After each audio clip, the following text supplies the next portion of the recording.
Hello നമസ്കാരം, ഏവർക്കും പുതിരീടിലേക്ക്. ഇന്ന് ഞാൻ വന്നിരിക്കുന്നത് ഗിർ എന്ന ചിത്രത്തിൻ്റെ പ്രീമിയർ ഷോ അപ്ഡേഷനുമായിട്ടാണ്. വീഡിയോയിൽ കൊനുമ്പ് വീഡിയോ ലൈക്ക് ചെയ്യുക, ചാനൽ സബ്സ്ക്രൈബ് ചെയ്യുക. ഈ വരുന്ന ജൂൺ ജൂലൈ മാസം ധാരാളം ചിത്രങ്ങൾ OTT റിലീസ് ചെയ്യാൻ പോവുകയാണ്. നമ്മുടെ ചാനൽ ഭാഗം പരിശോധിച്ചാൽ നിങ്ങൾക്ക് കാണാം. കുഞ്ചാക്കോബൻ, സുരാജ് പടിഞ്ഞാറമൂട് എന്നൊക്കെ പ്രധാന കഥാപാത്രങ്ങളായ ചിത്രമായിരുന്നു ഗിർ.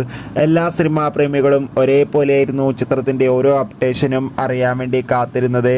അങ്ങനെ കാത്തിരിപ്പിനോടിൽ ചിത്രത്തിൻ്റെ ഏറ്റവും പുതിയ പ്രീമിയർ ഷോ അപ്ഡേഷൻ പുറത്തുവന്നിരിക്കുകയാണ്. ചിത്രത്തിൻ്റെ പ്രീമിയർ ഷോയിൽ സൂചിപ്പിക്കുന്നത് ഗിർ എന്ന ചിത്രം ഒരു മികച്ച കോമഡി എൻ്റർടൈൻമെൻ്റ് ആണെന്നും ചിത്രത്തിൽ കുഞ്ചാക്കോബൻ്റെയും സുരാജ് പടിഞ്ഞാറമൂടിൻ്റെയും നല്ല മികച്ച അഭിനയം തന്നെ അതോടൊപ്പം മികച്ച കോമഡി രംഗങ്ങളും കാണാൻ വേണ്ടി സാധിക്കുന്നുണ്ടെന്നും എന്തായാലും കാത്തിരിക്കാം ചിത്രത്തിൻ്റെ കൂടുതൽ അപ്ഡേറ്റിനായി. ചിത്രത്തിന് വേണ്ടി എത്ര പേര് കാത്തിരുന്നു തീർച്ചയായും കമൻറ്റ് ബോക്സിൽ രേഖപ്പെടുത്താൻ വേണ്ടി ശ്രമിക്കൂ. അടുത്തൊരു വീഡിയോയിൽ കാണും വരെ ബൈ ബൈ.